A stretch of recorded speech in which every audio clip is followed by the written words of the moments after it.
Woo, let me tell you, marriage is scary. Woo, marriage is scary, man. You are meeting a total stranger. I don't care if you went to high school with that person. They are a total stranger. Okay. And then you're saying, I'm going to move in with them. Yeah. I'm going to move in with them. And that means that you don't know anything about them, really, because you never lived with them before. So I'm going to move in with you. And then I'm going to trust you with my life. Yeah. In 2024 or 2025 now, right? I'm going to trust you with my life. And you see how people roll. You see what's going on in the world. Russia, China, America, wildfires, people passing the buck. Oh, I didn't do it. It wasn't my fault. But hold on for a minute. You did this, this, and this. Oh, well, you're just being political. Okay. So you see how people rolling. People dying all around you. People get hurt and harmed. And people just don't care. As long as they get their money, they got their power, they got their ambition. Ooh, and we just talking about politics. We're just talking about, dictators and, congressmen and presidents and things of that nature. We're not even talking about the person that you just married, that you don't know anything about until you get married. You don't know nothing about them. And sometimes what happens is that people will sell you a bill of goods. Isn't that the saying? I guess that's some kind of business term or whatever. I think I know what it means, but I'm not really sure. But usually how people are using that is that they are scamming you. Yeah. They're going to show you one thing when they're in a dating phase. And then when you get married, you're going to really figure out who that person is. And it can be like a horror movie. Let me tell you. It can be like a horror movie by the time you find out who that person really is. And guess what? It's too late. It's too late. They got you. They got you by the law. They got you. And, oh my God, please don't have no kids with that person. Then they got you and your kids. Yeah, they got you. So, that's the scary part about marriage. That's the scary part about marriage.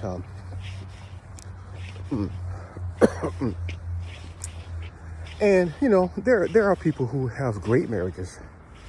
Don't get me wrong. Marriage is great in and of itself. But I would be wrong. Okay? I would be wrong if I didn't tell you the scary part about marriage. It's scary. Maybe that's why I'm doing maybe that's why I'm doing this movie at nighttime for. Ooh.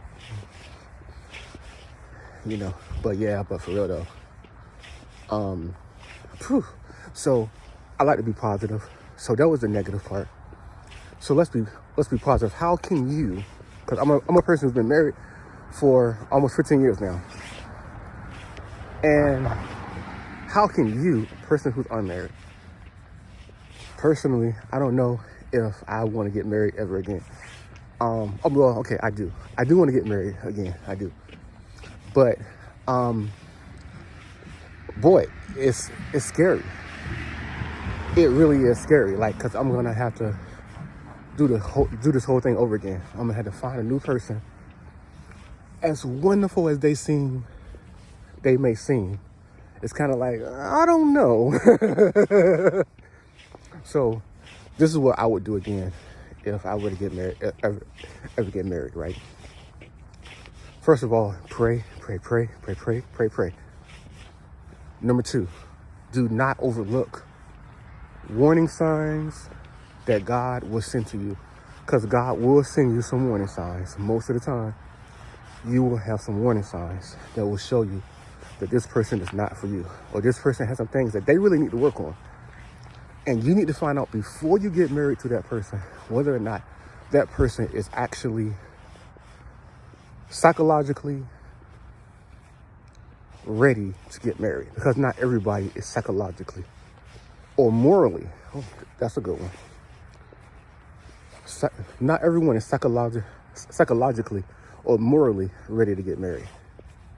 So you need to make sure that this person is psychologically and morally ready to get married. Now, all of this might be difficult. It might not be easy until you actually get married and move in with that person. So that's the scary part that you can never take away from this, okay?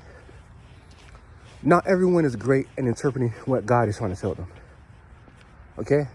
But you do need to pray. Do your due diligence. Pray and even fast. If I had to do over again, I would pray and fast. But the problem is that you're gonna have to move your own emotions out of the way. Now that's difficult. That's hard because I love that person so much. Oh, they're so nice. Oh, I just want to get married. Men and women think like that, in different ways, right? But let me tell you, marriage is scary. Marriage is scary, boy. Let me tell you, it can be a horror film for real. And I mean, just look at the news and you'll see how scary marriage can be. The bad things that happen to couples who they start cheating on each other. One person gets angry, they get mad, and bad things happen, right? Bad things happen to everyone in the family, if you know what I'm talking about. I'm trying to be, really easy breezy here, but you know what I'm talking about. Somebody get put on the news for doing something bad to somebody else because they married the wrong person. And it's not always your fault. It's just that you didn't know. And that's why I'm here to tell you right now that marriage is scary. It's really scary. So pray, fast. Make sure this person is psychologically and morally ready to get married, because everybody should not get married. And they don't know that they're not ready for marriage sometimes. They just think that, I'm just the perfect person. And that's why they're not ready to get married, because they think that they're the perfect person. They're not going to take accountability in your marriage. They're not going to change. Oh, you can't. You shouldn't want your spouse to change. Shut up. You're dumb. Okay? Everybody needs to get better. Everybody needs to be a better wife, husband, parent. You're the problem with the world right now. And some of you are the problem with the church right now, because you're dumb. Okay? So make sure that person is psychologically and morally ready to get married. What else could I say? Yeah, I think that's a pretty good list. Pray. So invite God into your relationship.